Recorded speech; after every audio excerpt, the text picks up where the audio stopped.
Amém. Louvado seja Deus, irmãos. Vamos abrir a palavra do Senhor para a meditação desta manhã.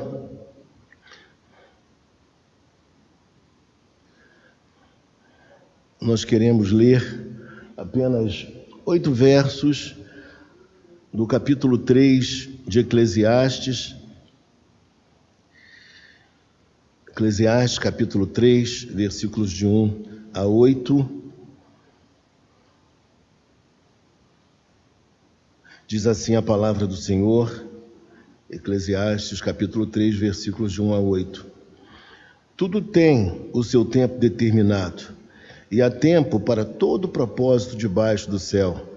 Há tempo de nascer e tempo de morrer, tempo de plantar e tempo de arrancar o que se plantou, tempo de matar e tempo de curar, tempo de derribar e tempo de edificar, tempo de chorar e tempo de sorrir, tempo de prantear e tempo de saltar de alegria, tempo de espalhar pedras e tempo de ajuntar pedras, tempo de abraçar e tempo de afastar-se de abraçar, tempo de buscar e tempo de perder, tempo de guardar e tempo de deitar fora, tempo de rasgar e tempo de coser, tempo de estar calado e tempo de falar, tempo de amar e tempo de aborrecer, tempo de guerra e tempo de paz.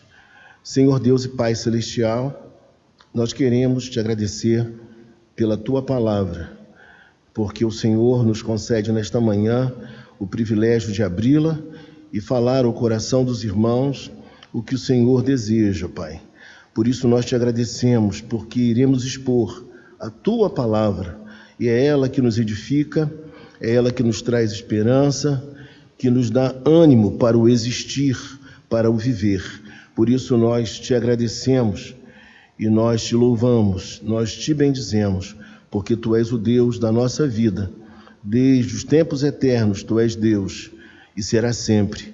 Tu és o Deus que nos chamaste à existência e é o Deus também que nos conduzirá por entrar pelos portais da eternidade.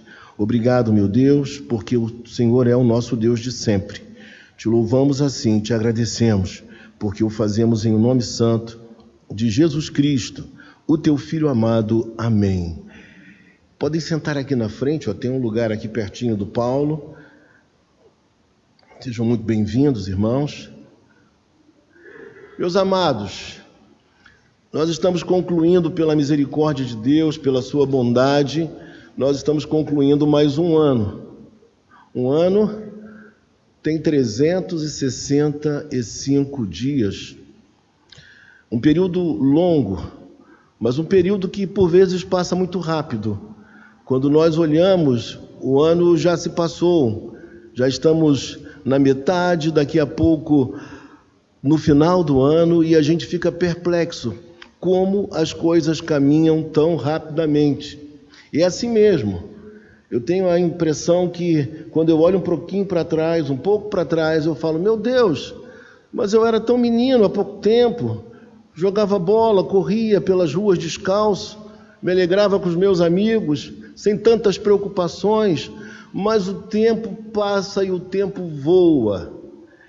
Mas ao mesmo tempo, e a palavra tempo está sempre no nosso vocabulário, nós pensamos como lidar com o tempo, como lidar bem com o tempo, porque o tempo passa, o tempo diário são 24 horas, e todos nós igualmente temos 24 horas.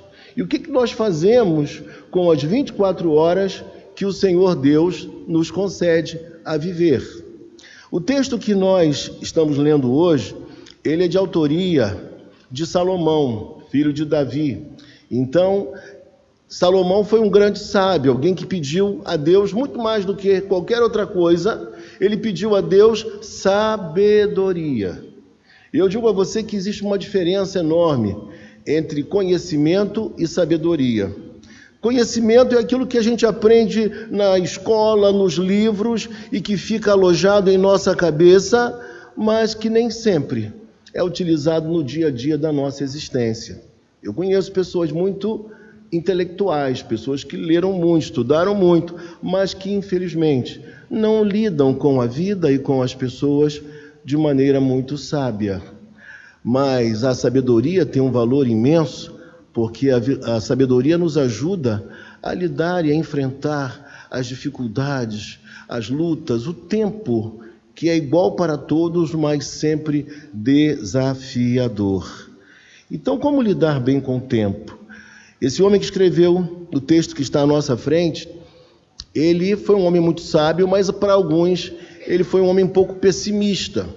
Alguns chegam a dizer que ele foi o primeiro existencialista da história, porque ele fala que tudo é vaidade, mas vaidade no sentido, não no sentido de se arrumar bem, não é nesse sentido, mas no sentido de futilidade, de algo que é passageiro, de algo que é fugaz, de algo que não dá para segurar nas mãos. Mas eu não vejo tanto assim a história e a vida de Salomão. Eu vejo sim como alguém que chegou a um ponto avançado da sua história e ele olha para trás, numa retrospectiva, e ele faz uma análise de tudo aquilo que ele vivenciou. E toda pessoa sábia, ou seja, mais no final da vida, ou até mesmo em cada período de tempo, como por exemplo agora que estamos findando há um ano, as pessoas costumam fazer uma reflexão. Como foi minha vida até aqui? Como eu me comportei, o que eu realizei, o que eu não realizei, o que foi possível, o que não foi, o que eu superei, o que eu venci, o que eu estava com medo, um medo tremendo, mas eu vi que Deus estava comigo e foi possível vencer a mais uma etapa desafiadora para mim. Tudo isso faz parte de toda pessoa inteligente. E Salomão, por ser tão sábio, ele olha para a vida, não somente a vida dele, mas para a vida do ser humano. Ele faz uma reflexão. E eu vejo que em sua reflexão, ele pesa muito aquilo que vale a pena você lutar e aquilo que você não vale a pena você lutar. Aquilo que vale a pena você empreender esforços e aquilo que seria uma luta, uma guerra infrutífera, que não teria sentido algum. Porque às vezes nós somos assim, nós colocamos o nosso coração, o nosso empenho, a nossa força, a nossa disposição em coisas que não são necessariamente tão importantes e valiosas. Eu lembro que eu convidei uma pessoa para vir ao culto e eu falei para ela, vem amanhã ao culto, vamos ter um culto. Ela não é da nossa igreja. Como eu convido várias pessoas, e ela virou-se para mim e falou assim, eu estou trabalhando tanto, ou seja, muito trabalho, concordo. Eu estou trabalhando tanto que eu não tenho quase que tempo para mim, eu não tenho tempo para mais nada, estou muito cansada. E eu fiquei pensando comigo, 1 hora. Será que nem mesmo 1 hora nós podemos dedicar a Deus? Fiquei pensando comigo quais são as nossas prioridades para ocupar o nosso tempo. O que realmente nós avaliamos, nós colocamos valor naquilo ou não, como a gente mensura as coisas que fazem parte da nossa existência. E hoje nós temos, inclusive, profissionais que cuidam dos nossos filhos, mas não são aquelas babás antigas tão úteis. Agora, praticamente, as famílias dispensam o cuidado dos filhos e entregam a profissionais especializados, achando que isso será suficiente e benéfico para os filhos. Ledo engano, algo equivocado, algo que não deveria ser pensado assim. Mas então, pastor, como lidar bem com o tempo? Primeira coisa que eu diria para vocês, lidar bem com o tempo envolve, acima de qualquer coisa, conhecer os princípios de Deus, os valores de Deus, porque é na palavra do Senhor que nós encontramos de fato e de verdade aquilo que deve ocupar o nosso tempo, o nosso coração, a nossa dedicação. Isso sim deve ser encontrado na palavra de Deus. É na palavra de Deus que nós encontramos o referencial do que deve ocupar o meu e o seu coração. Então, se você quer lidar bem com o tempo, busque na palavra de Deus, busque em Deus a orientação certeira. E o texto vai mostrar para nós também que existe um Deus que é soberano, um Deus que, quer você queira ou eu queira, Ele é o Deus que detém toda a história, toda a existência, toda a vida. Eu não posso conseguir, nem você, acrescentar um côvado sequer, um acréscimo de tempo à minha história, à minha vida. Nem tampouco você pode fazer isso. Para aquele que não crê em Deus, isso é desesperador. Como assim? É Deus, um ser que eu não estou vendo, que controla o tempo da minha vida? Isso para mim é desesperador, porque eu me sinto frágil dessa forma. Mas por que se sente frágil? Porque na verdade não conhece a Deus, porque não confia nele, porque não depositou toda a sua vida em suas mãos. Mas aquele que crê em Deus e confia em Deus, sabe que desde o início até o final da nossa vida, tudo já está tecido, tramado, urdido por Deus, para que a nossa existência seja da maneira que ela é. Existe um Deus soberano que rege todas as coisas, por isso nós não devemos nos preocupar de maneira tão acentuada quanto ao futuro, quanto às coisas que nos aguardam. Ele está nos protegendo, Ele está com tudo muito bem planejado em sua mente, e no devido tempo, na hora certa, essas coisas hão de acontecer. E você precisa repousar seguro nos braços desse Deus tão amoroso, esse Deus que não nos deixa sozinhos, esse Deus que faz com que nós tenhamos uma família, esse Deus que faz com que nós tenhamos amigos de verdade, amigos para toda hora. Aquele que também coloca na nossa história um companheiro, uma companheira, para facilitar o nosso percurso durante a vida. E quando eu olho para o texto, ele nos diz assim: tudo tem o seu tempo determinado. E é interessante dizer que o nosso tempo é o cronômetro, é o relógio, o cronômetro, Cronos. Mas o tempo de Deus, vocês sabem muito bem que o tempo de Deus é o Kairos. E o que seria o Kairos? O Kairos é aquele tempo específico, preciso, marcado por Deus para que alguma coisa aconteça na sua vida e na minha vida. Esse é o Kairos de Deus, é o tempo preciso. Não vai acontecer antes, não vai acontecer depois, mas vai acontecer no devido tempo.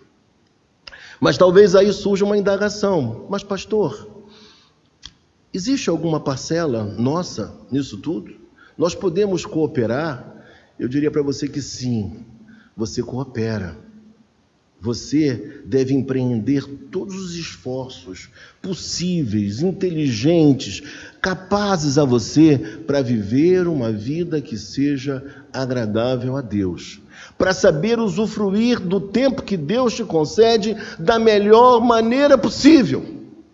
Porque, por incrível que pareça, em dias como os nossos, como tem gente desperdiçando tempo em atividades que não acrescentam nada, não enriquecem, não fazem com que a pessoa se eleve espiritualmente, intelectualmente, não traz nenhum tipo de benefício. Mas a palavra de Deus diz que tudo tem um tempo determinado, e há tempo para todo propósito debaixo do céu. E esse debaixo do céu você poderia entender como debaixo do sol também, é a mesma coisa. Ou seja, é uma ideia de que ele está falando a respeito das coisas que acontecem em nosso plano, o que está acontecendo aqui e agora, conosco, na face da terra. E é interessante dizer a você que para aproveitar bem o tempo, que para viver bem a vida, nós precisamos compreender um pouquinho da vida que está para além desse plano, as coisas espirituais, as coisas celestiais, para que saibamos viver adequadamente a vida na face da terra. Só se aprende a viver e viver bem a vida aqui quando nós sabemos e conhecemos qual é a vontade de Deus e qual é a verdade de Deus. Por isso, todo o tempo que você puder empreender para conhecer a Bíblia Sagrada, para estudar as Escrituras Sagradas, e conhecer a vontade de Deus, isso vai redundar inevitavelmente numa vida coerente, numa vida bela, numa vida com significado aqui e agora na face da terra. E o texto nos diz ainda, veja comigo, para todo propósito debaixo do céu, há tempo de nascer e há tempo de morrer. Mais uma verdade que Salomão expressa e que todos nós conhecemos. A morte é algo inexorável. Nós temos uma vida e Deus é aquele que idealizou a nossa história, mas também nós teremos um termo final nesse plano. Então, temos esse campo largo, esse espaço enorme para muitos, de uma vida longa. Mas o que fazer com essa vida longa? Quem sabe 70, 80, 90 anos, tem pessoas que estão indo para 100 anos, pessoas próximas a nós, e produtivas, e fazendo coisas belas. Eu digo a você, o que nós fazemos? O que nós estamos fazendo ainda com a nossa vida, com esse tempo tão maravilhoso que Deus nos concede durante o percurso da nossa história? A vida está nas mãos dele, mas cabe a mim e a você vivenciá-la da melhor maneira possível, tecendo, construindo bons relacionamentos, produzindo boas obras, amando as pessoas que passam pelo nosso caminho, tendo uma vida coerente. Todos esses princípios e valores devem estar presentes na nossa história. Um coração desapegado de tudo aquilo que pode, na verdade, nos encarcerar. Como assim, pastor? Por vezes, uma busca desenfreada pela riqueza, que tira de nós a tranquilidade, a paz, para degustarmos e saborearmos dos bons momentos que Deus nos concede. De não aproveitar a felicidade possível hoje, porque nós estamos olhando lá para frente ainda, esperançosos, dedicados, mas com o coração convulsionado por essas coisas. Quando, na verdade, se nós pararmos para pensar, nós já temos o necessário. Nós já temos o mínimo necessário para viver a nossa vida com felicidade. E aí eu vou fazer uso do Salmo 90, versículo de número 12, quando se atribui a Moisés, quando ele disse: ensina-nos a contar os nossos dias de tal maneira que alcancemos corações sábios. Então, no Salmo 90, versículo 12, nós aprendemos uma lição muito importante, que nós precisamos aprender. E aprender com quem? Com Deus. A contar os nossos dias de tal maneira que alcancemos finalmente corações sábios. E como é bom ter um coração sábio. Como é bom ter sabedoria de vida. Eu fico lembrando daquelas pessoas humildes, mas que com grande saber da estrada da vida, sempre foram procuradas pelas outras pessoas, buscando o quê? Aconselhamento, orientação para o viver. Aquelas pessoas que sempre foram conselheiras, as pessoas que eram capazes de dar um conselho, muito embora nunca tivessem sentado em bancos escolares por muitos anos, mas uma grande sabedoria de vida. E quando eu penso nisso também, eu penso numa outra coisa que talvez você esteja pensando: pastor, mas já se passaram 40 anos da minha vida, já se passaram 70 anos, ou então eu estou fazendo 30 anos. Existe alguma coisa que eu possa fazer para que esse tempo venha a ser recuperado? Porque eu acho que eu perdi muito tempo. Eu digo para você, existe um texto bíblico, Efésios, capítulo de número 5, versículos 15 e 16, que nos dizem assim: portanto, vede prudentemente como andais, não como nécios, não como ignorantes, com gente com falta de conhecimento, mas como sábios, remindo o tempo, porquanto os dias são maus. Então, a lição que nós temos de Paulo em Efésios, capítulo 5, versículos 15 e 16, é que nós precisamos remir o tempo. Que ideia é essa? É recuperar o tempo de volta. Mas talvez você me diga, mas pastor, isso é impossível. O tempo que passou, passou, ele não pode voltar mais. Mas eu diria para você que uma coisa é possível. Você pode empreender. E vou usar aqui uma palavra que não é muito comum no vocabulário religioso, mas precisamos otimizar o nosso tempo. Remir o tempo para nós, que já passamos de uma certa idade, se dá justamente quando nós remimos o tempo, ou seja, otimizamos o tempo, paramos de dedicar atenção a coisas infrutíferas. E agora, passamos a dedicar o nosso valioso período de vida àquilo que de fato soma, acrescenta, tem valor e tem sentido. E é isso que nós precisamos fazer com todo amor e com todo carinho. E nesse afã de viver essa vida nova que Deus tem para você e para mim, de alguém que sabe e sabe bem aproveitar o tempo, nós precisamos aprender uma grande lição também, que está em 1 Coríntios 10, 31. Portanto, quer comais, quer bebais, ou façais qualquer outra coisa, fazei tudo para a glória de Deus. Quando nós aproveitamos bem o tempo, nós estamos, na verdade, vivendo a nossa vida como alguém que tem um objetivo claro em seu coração. E que objetivo é esse? Glorificar a Deus. O nosso desejo é de glorificar a Deus com tudo aquilo que nós fazemos, não importa onde, na vida secular, na vida religiosa, na vida profissional, no lar, nós queremos glorificar a Deus com a nossa vida. E cada bênção, e cada vitória, cada conquista, sabe o que a gente faz? A gente não faz assim, não. A gente faz assim, ó.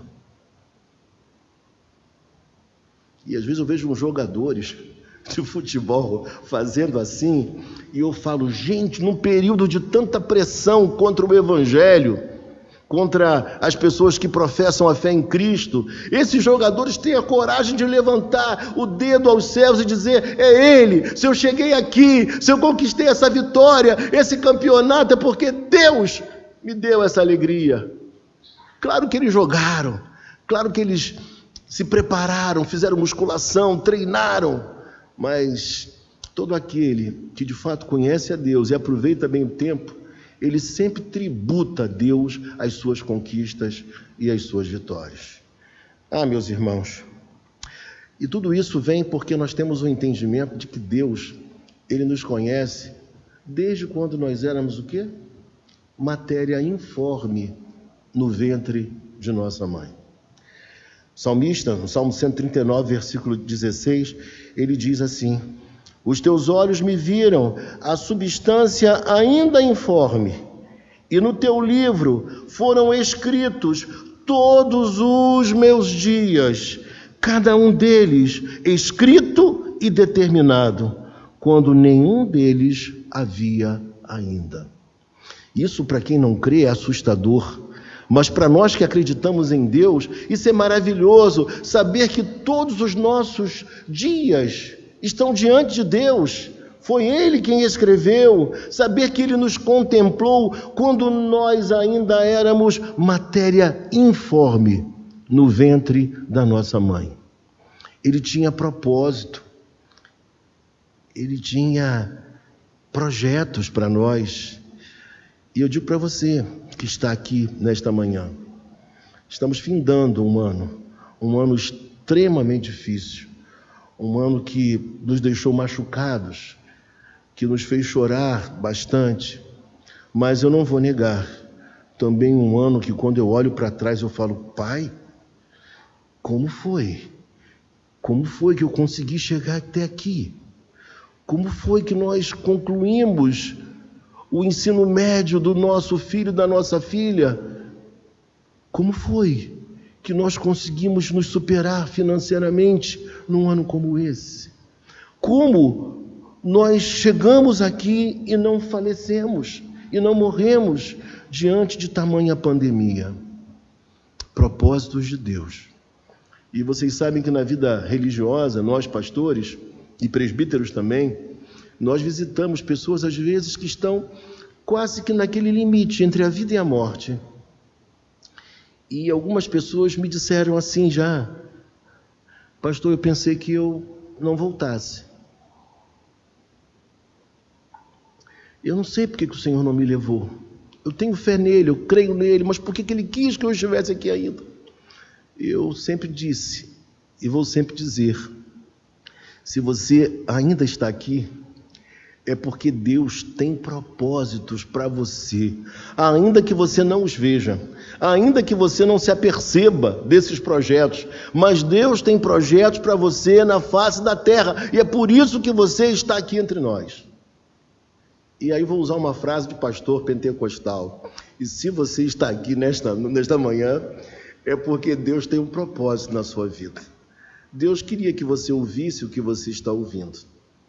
E vai ser você que vai ter que fazer, que vai ter que vivenciar o que você aprendeu no dia a dia da sua história, nesse 2022 que já está às portas. E quando eu olho para ainda o salmista, no Salmo 34, versículo 1, ele nos diz assim: bendirei o Senhor em todo tempo, o seu louvor estará sempre nos meus lábios. E quando nós chegamos ao final de 2021, não há uma outra coisa a fazer a não ser agradecer a Deus, bendizer ao Senhor em todo tempo. Mais uma vez o tempo, a palavra tempo está aqui, querendo dizer que nós fomos criados para o louvor e para a glória do nosso Deus. Nós fomos criados para Ele. E aí eu lembro de Santo Agostinho, quando disse que a nossa alma só encontrará repouso definitivo quando estivermos para sempre com Ele. Ou seja, nós fomos criados para a eternidade, nós fomos criados para Deus. Por isso eu tenho certeza que você está aqui, você que está aqui nesta manhã, quer seja você religioso, quer não seja, eu tenho certeza que no seu coração estão brotando sentimentos santos e elevados. Sabe por quê? Porque você está diante da palavra de Deus sendo exposta. Deus está aqui e Ele está te comunicando nesta manhã que vale a pena viver a vida em Cristo, uma vida bela, uma vida bonita, confiar nesse Deus que te protege e que conduz a sua vida e a sua história. Deus controla o tempo, Deus controla a vida, Deus controla cada um de nós que aqui estamos. E quando nós olhamos ainda para esse texto, o texto vai nos dizer assim na sequência. Veja comigo. Tempo de plantar e tempo de arrancar o que se plantou. Tempo de curar e tempo de derribar e tempo de edificar. O que ele está dizendo para mim e para você é que a vida ela é dinâmica, que o próprio Deus estabeleceu que nós viveríamos situações bem diferentes. Momentos em que nós estamos, de fato, plantando, mas momentos em que nós estamos também, ou estaremos, derribando. Momentos diferenciados da vida. A vida é assim, porque se não fosse assim, nós aprenderíamos muito pouco. E alguém já disse, eu repito, que a alegria não é uma grande ensinadora. Quando nós estamos vivendo momentos extraordinários, a gente não pensa em mais nada a não ser na nossa alegria, na nossa festa, na nossa dança, no nosso folguedo. Mas quando nós passamos pelos momentos adversos da vida, é que a gente para pensar, para refletir, para analisar as coisas como elas verdadeiramente são.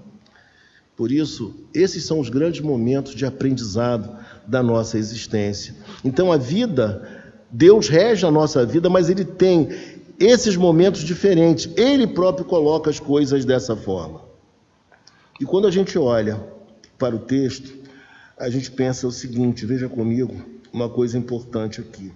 Quando o texto fala de plantar e de arrancar o que se plantou, quando o texto fala para nós também de matar e tempo de curar, o texto está dizendo para nós que a vida produtiva, ela passa sim pelo meu trabalho, pelo seu de plantar, mas de nada adiantará você plantar e eu também, se o nosso Deus não estiver nos abençoando.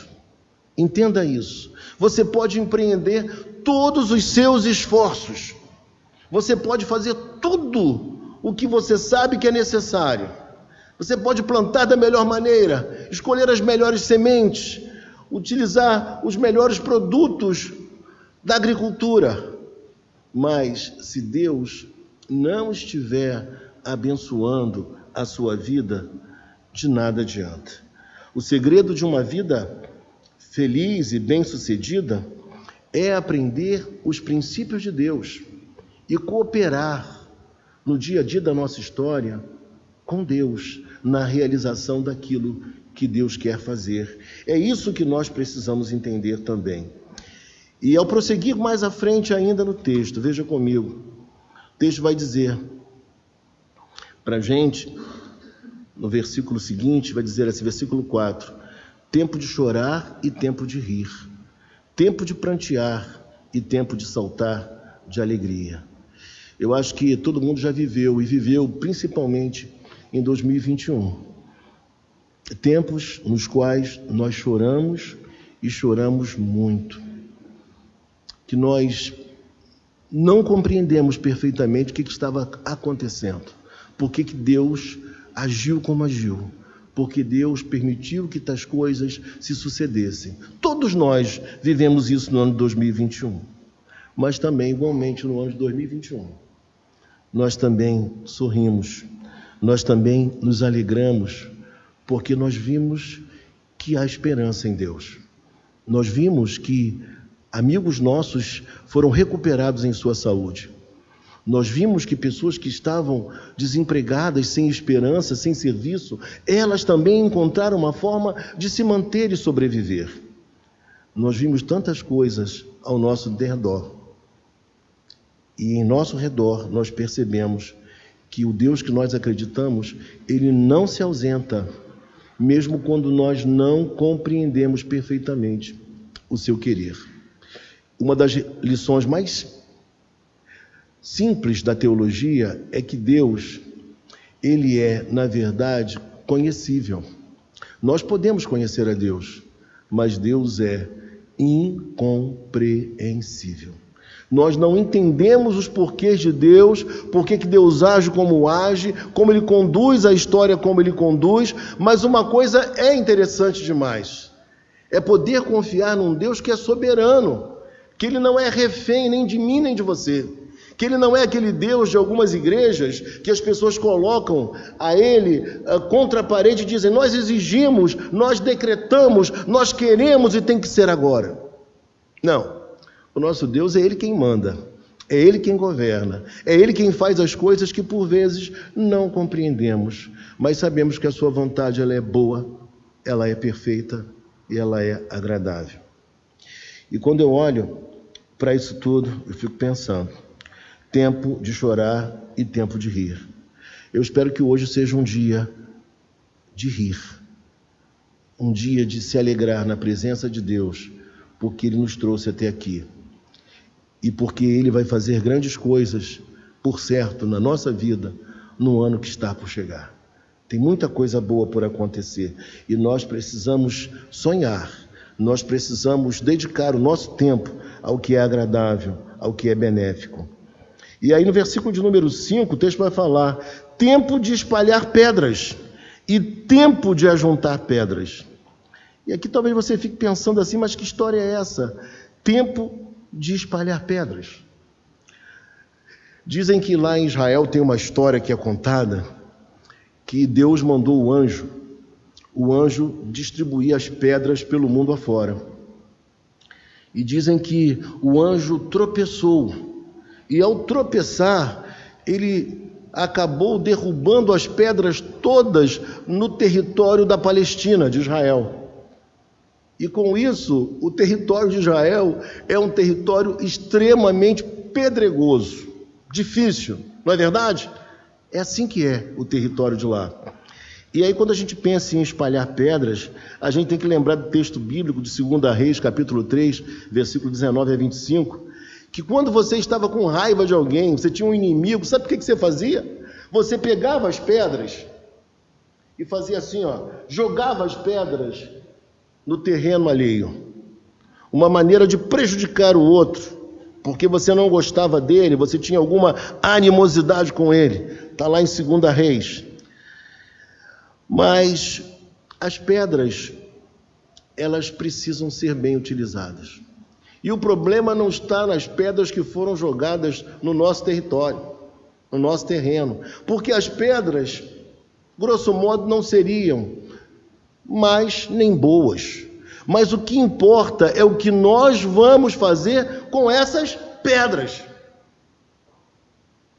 Alguns vão pegar as pedras e vão retalhar e vão jogar outra vez no território do inimigo, daquele que não gosta de você. Mas o que você vai fazer com essas pedras que lançam sobre a sua história, que lançam sobre a sua vida, que lançam sobre o seu nome, sobre a sua pessoa? A questão está: o que fazer com as pedras? E com as pedras nós podemos construir um muro de proteção. Com as pedras nós podemos construir uma casa. E o grande problema da vida é esse, é que a gente às vezes recebe algumas pedradas e a gente acaba retalhando, a gente joga de volta no inimigo, quando a gente poderia pegar aquelas pedras e utilizá-las para coisas muito ricas, para coisas muito especiais para nós. E eu lembro que uma ocasião eu estava na livraria evangélica, na CPAD, ali no centro de Niterói. E de repente veio um rapaz que trabalhava lá, virou-se para mim e falou assim, falou uma coisa que eu já sabia, cansado de saber, de ouvir isso, é um jargão evangélico. Mas naquele momento aquilo veio com uma força muito grande para mim. Ele falou assim para mim: pastor, tudo bem? Eu falei: tudo bem. Ele falou assim: só se lança pedra em árvore que dá fruto. E aquilo veio assim como algo muito especial da parte de Deus para mim, porque era uma frase que eu já conhecia há muito tempo. E eu falei: caramba, realmente só se lança pedra em árvores que dão fruto. O que vamos fazer com essas pedras? Vamos jogar de volta para as pessoas? Não. Elas servirão para coisas que venham construir, que venham pavimentar o solo por onde nós iremos caminhar, por onde nós iremos andar. Se você tem ciência de quem você é em Deus, você vai prosseguir e não ficará pelo caminho. E mais o texto ainda vai nos dizer assim, veja comigo: tempo de abraçar e tempo de afastar-se de abraçar. No Oriente, as pessoas se abraçam, se beijam, é muito comum na cultura oriental. Eu diria eu que também nós, latinos, somos assim também. Beijando e abraçando. Abraçar e afastar-se de abraçar. O que isso tem a ver comigo, contigo? Nós precisamos, em dado momento da nossa história, nesse tempo que Deus nos concede existencial, nós precisamos, com muita sabedoria, saber quem nós devemos abraçar, quem nós devemos nos aproximar, quem nós devemos chamar para perto, para ser amigo, para ser companheiro de jornada, porque é gente que soma, é gente boa, é gente de Deus, é gente de oração, é gente que quer o nosso bem e já deu prova que quer o nosso bem. Mas também existem aqueles que nós precisamos afastar-se de abraçar. São aquelas pessoas nocivas, aquelas pessoas que jogam contra nós, aquelas pessoas que não torcem por nós, aquelas pessoas que querem o nosso fracasso, aquelas pessoas que não têm uma conduta aprazível, correta, digna. E nós, como filhos de Deus, não podemos emprestar o nosso nome a essa gente. Nós não podemos estar assentados com essas pessoas. Precisamos sim falar, caminhar, orientar e levar a palavra àqueles que estão perdidos, estejam como estiverem. Mas andar com gente nociva, gente que já teve provas do poder de Deus, da palavra de Deus, e que prefere continuar numa vida estranha. Nós precisamos ter muita força em Deus para afastar-se de abraçar. E o pior é que às vezes Deus fala com a gente, né? Não anda mais com essa pessoa, não caminha mais junto, não trava relacionamento, mas a gente parece ter uma atração por aquilo que não é bom, por aquelas pessoas que não são legais. Então, abraçar e afastar-se de abraçar. Tempo de buscar e tempo de perder. Tempo de guardar e tempo de deitar fora. Tempo de rasgar e tempo de coser. Quando nós pensamos em tempo de buscar e tempo de perder, tempo de guardar e tempo de deitar fora, a gente aprende uma grande lição aqui, que nós precisamos entender que, por vezes, já existem coisas que foram perdidas e foram ultrapassadas, e nós não devemos mais tentar recuperá-las. O tempo já passou. E além disso, meus irmãos, nesta hora eu diria para você, quando nós pensamos em tempo de guardar e tempo de deitar fora, o texto quer mostrar que existem coisas que não devem mais fazer parte da nossa vida e nós precisamos descartá-las. Pensamentos, ideias, comportamentos, estilo de vida, maneira de ver a história, que nós precisamos, para ontem, mudar completamente a nossa concepção. Sabe aquelas pessoas que fazem tudo porque vão ganhar alguma coisa em troca? Pessoas utilitárias. Essas ideias que às vezes estão na nossa cabeça, que nós temos que levar vantagem em tudo, que nós não somos cauda, mas nós somos cabeça. Essas coisas estranhas estão por aí, nós temos que deixar de lado. E o tempo fala, e o texto fala, tempo de rasgar e tempo de coser. Aqui é importante que eu vou dizer para você agora, talvez seja uma das coisas mais importantes dessa mensagem. Existem muitas pessoas enlutadas nesse período. Pessoas que perderam entes queridos. Nós também perdemos amigos queridos. Mas quando o texto fala para nós tempo de rasgar, ele está falando de um hábito muito comum entre os judeus, que era o hábito de rasgar as vestes como um sinal de arrependimento ou um sinal de luto. Quando o judeu estava vivendo um período de tristeza pela morte de um ente querido, ele rasgava as suas vestes. Então, o que o texto quer dizer é que Deus não nos impede de sofrer, de chorar pela perda de um ente querido, de um amigo amado, mas que existe um tempo em que esse luto precisa passar e a vida precisa prosseguir, porque nós não somos como os ímpios que não têm esperança. Nós temos esperança na ressurreição, nós temos esperança no reencontro. Durante um tempo, sofrer e chorar é muito normal, muito natural, mas chega um tempo também que a vida precisa prosseguir. É tempo de coser. E quando nós pensamos em tempo de coser, e quem costura aqui sabe o que é coser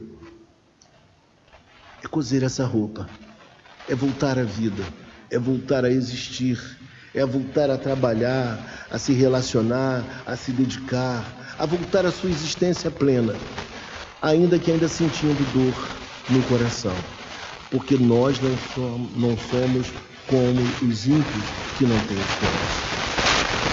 Então é tempo de rasgar e tempo de coser. E queira Deus que essa palavra chegue ao coração de muita gente, para que muitas pessoas possam também entender que chegou o momento de voltar à vida, de voltar à existência.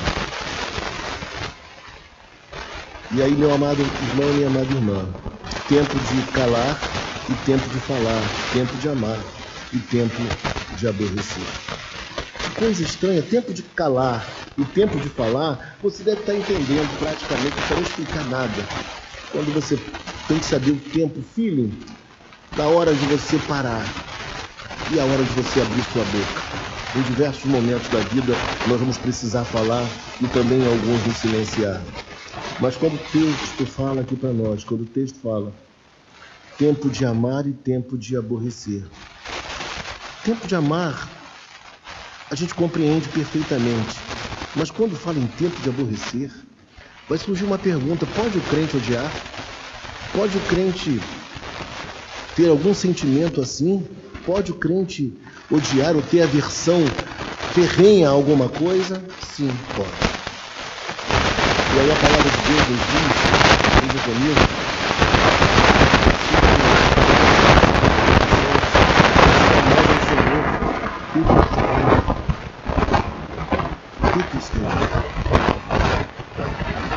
em Provérbios 6, 16 e 19 diz: 6 coisas o Senhor aborrece e a 7ª sua alma abomina: os olhos altivos, a língua mentirosa, mãos que derramam sangue inocente, coração que trama projetos iníquos, pés que se apressam a correr para o mal, testemunha falsa que professa mentiras, testemunha contenda.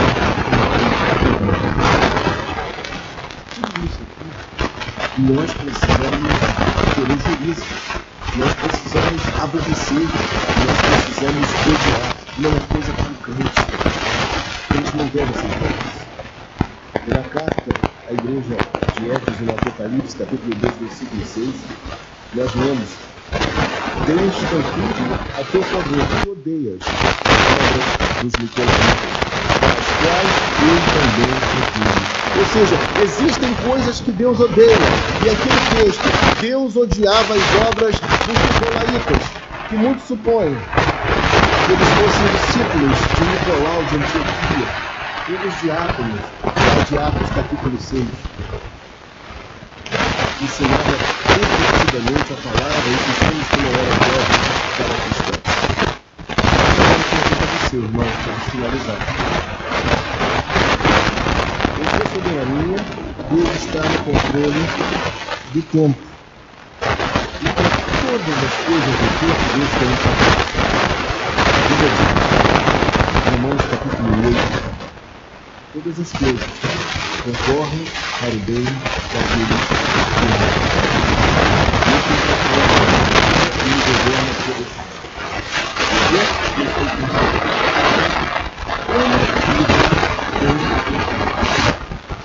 Diante de tudo que a gente aprendeu, primeira coisa, que é a vontade de Deus. Transformar a nossa vida a esses preceitos de vida. E no dia a dia da nossa história, a gente sabia que o Senhor do tempo fosse dito por Ele da maneira mais sábia, mais breve. Por isso que certo, guardará muito ao Senhor e redundará também como felicidade, em contentamento do nosso coração. Porque o nosso tempo deve ser para Deus, porque toda a nossa vida deve ser Deus. E nós encontramos felicidade verdadeira quando nós estamos diante dele, diante da congregação, diante da palavra, na comunhão com os nossos amigos, com os nossos irmãos aqui. E vivendo os princípios que nós aprendemos aqui. Que Deus nos abençoe, rica e copiosamente. Eu quero convidar a nossa irmã, a sua irmã, que nos auxilie. Vamos louvar ao Senhor, primeiramente com o 396. Que você continue a pensar: o que fazer com o tempo? O que você fez com o seu tempo no ano que se passou? Será que você não terá em 2022 nem uma hora para conceder ao Senhor um culto matutina, como aquela pessoa que disse que estava muito cansada porque estava trabalhando demais?